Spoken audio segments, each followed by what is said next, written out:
to Palantir. Well, just before we get to that, let's just talk about the data use and access bill, because this continues its way through Parliament at the moment. It's gone through the committee stage, and it's about to go to the report stage, although there's no firm date for that just yet. In the meantime, the COVID inquiry also rumbles on. And just over a week ago, it entered into evidence a written statement made by Mosley, who's Executive Vice President of Palantir. And he wrote this statement in January, but it's been published as I say, about a week ago on the website. And in this statement, Mosley had this to say. Common operating system. The UK government needs to invest in a common operating system solution that would sit on top of and be able to integrate with the multitude of source systems across government.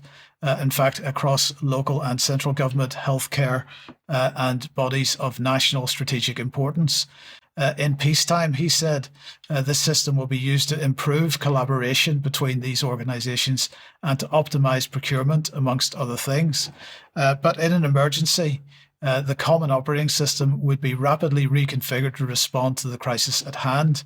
He said HM government must be able to respond to the black swan events. COVID-19 was an airborne disease pandemic, he claimed. But the next national emergency could take a different form.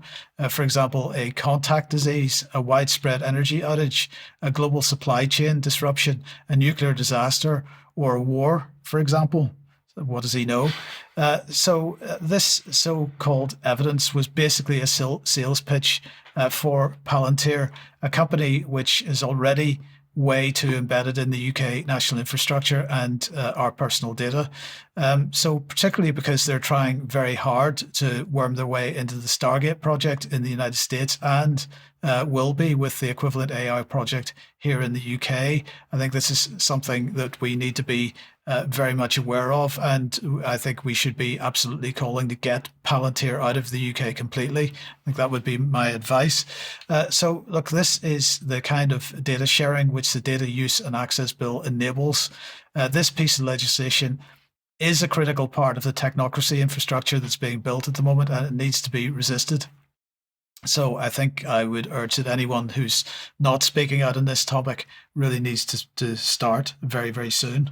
Yeah, I would quite agree. And I think the sort of kicking out process should not be limited to Palantir. There are a number of organisations now which presumably in a fairly short space of time will have to start competing with one another for control of the data that the government is prepared to hand over to them. I think we can talk about that more in extra, but obviously we've covered many organisations that are now very much integrated with government and our data, and therefore de facto control over our lives. But it's interesting to see how he will weaponize the emergency, be whatever type of emergency it needs to be to push his particular product over the line, exactly like the government and indeed the media might do. Yeah, and the problem is that government civil servants, they're not technically literate, actually, in most cases, and so they can be drawn into contracts that perhaps the British taxpayer doesn't need to be paying for.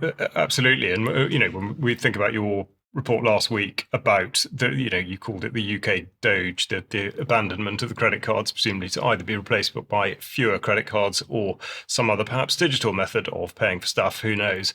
But this all seems to be aligned with that, insofar as reform will be to create efficiencies, but also that will bring in organisations exactly like Palantir to be able to claim that very efficiency.